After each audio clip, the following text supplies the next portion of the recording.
I'm not sure whether our next speaker wins best fact of the evening, because since telling other people in the room about some of his brilliant facts, they've kind of trudged their memories and come up with some fantastic stuff. But I think he definitely wins the prize for having the most brilliant facts. So, he was the youngest ever lighting designer to have a West End show, to work on a West End show. He used to let Phil Collins share his cab to rehearsals. He's rather amusingly classed as undesirable by the Canadian authorities, and every time he enters the country, the British Embassy have to actually get on the phone and vouch for him so he's allowed in. He once flew from Barcelona back to Heathrow as the only passenger on a DC-10 cargo plane. And I've put this one in myself because he told me the story a while ago, and it's absolutely brilliant. Both his daughters were once given detention because they were told to stand up and tell a story about what had happened at the weekend. And it was one of their birthdays, and so they stood up and told the story about how Peter Andre had phoned them to wish them happy birthday, which was in fact entirely true, but the teacher didn't believe them for a second, told them not to tell lies because it was a bad thing, and put them in detention. So, ladies and gentlemen, I'm not entirely sure what he's going to talk about. I'm sure it'll be brilliant, and if you want to collar him for some more stories later on, I'm sure he'll hate me for saying that. Eamonn.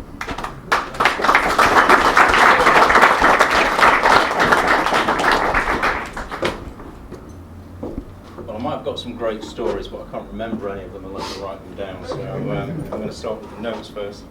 I just thought we should pause to think about what culture is. And are we discussing the everyday interactivity between people in Sheffield? Are we discussing how to perceive outside of Sheffield?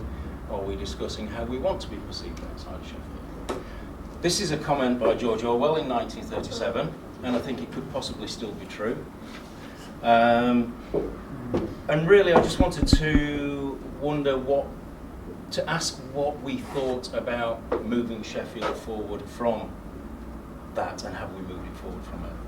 Right, so I'm going to use the little icons at the top. S is for steel. Love it or leave it, it's part of the cultural heritage of Sheffield. This is a chap called Harry Brearley, who invented stainless steel in 1913. So we have an opportunity in 3 years' time to possibly do something culturally around that. Now, this reflects on a story from Johnny, and H is for hills, should I say? Johnny told me a story a few weeks ago where people who live in hilly environments are apparently better at problem solving because they see things from more perspectives. This is E for education, and Sheffield has 12,000 graduates each year, 92% of which go on to full-time employment. Wouldn't it be great if we could take all of those people and turn them into cultural ambassadors for Sheffield? F is for football. Sheffield is the home of football. The rules were invented here in 1857, and yet culturally it crosses all boundaries, and yet we do nothing about it in Sheffield. We don't support this football club. There's not the museum to soccer that there ought to be, but there you go. F is for film, for fiction, and also for Fright Night. I just think we've got so much stuff going on in Sheffield, and one of the really unique things is Fright Night, which could become a national event if we just kind of like embraced it a bit more. I is for innovation, and Sheffield University currently has 5 Nobel Prize winners on its staff. We have the Advanced Manufacturing Park, the Hallamshire Hospital. The hospitals in general are regarded as centres of excellence, and we have a semiconductor technology centre of excellence. Right, so E is for environment. A third of our city lies within the Peak Park. No other city has a national park boundary. Has a national park within its boundary. We have 150 woodland parks, and we have 50 public parks. Half the population live within 15 minutes of the countryside. L is for the largest village in the world.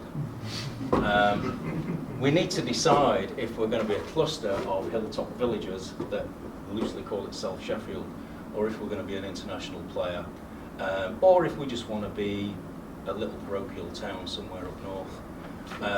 D is for designed in Sheffield, which I don't know how many people here are familiar with it, but it's a great concept about tagging work by designers across all disciplines from Sheffield, and basically getting the Sheffield brand out there as a trademark or even a sort of quality assurance mark.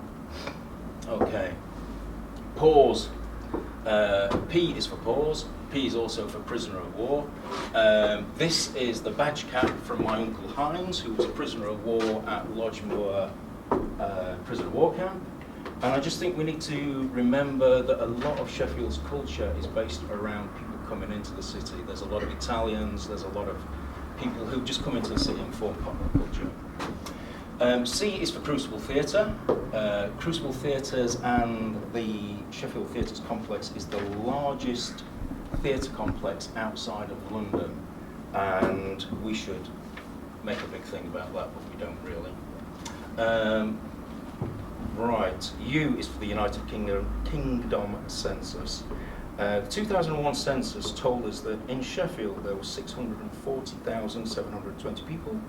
91.2% were white, 4.6 Asian, 1.8 black, 1.6 mixed race, I'm going to carry on, 68.6 Christian, 19.9 were without religion, so that might go back to Fright Night.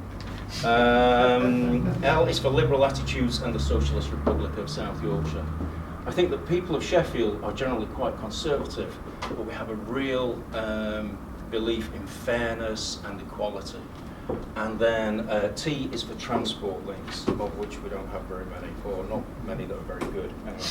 Anyway, we sort of had an airport, it went away, then we sort of have got another airport now. We need to decide what we're doing about transport in the city, to and from the city, otherwise it will never be an international player.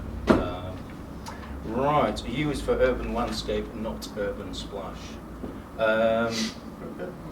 This building, which you all know as Park Hill Flats, was kind of built around an ethos that came out of a guy called Corbusier, who you might be familiar with.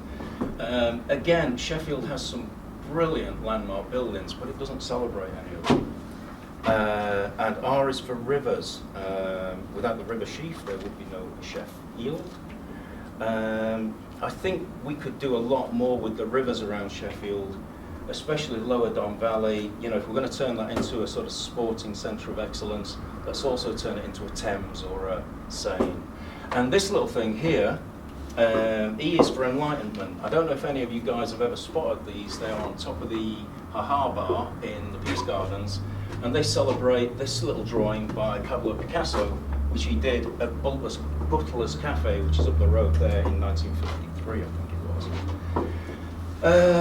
I won't say what this is, only say it's the stop button, and it's my time to stop, but remember that you could be the greatest culture on earth, but someone's always going to come along and knock you off your pedestal. That's it.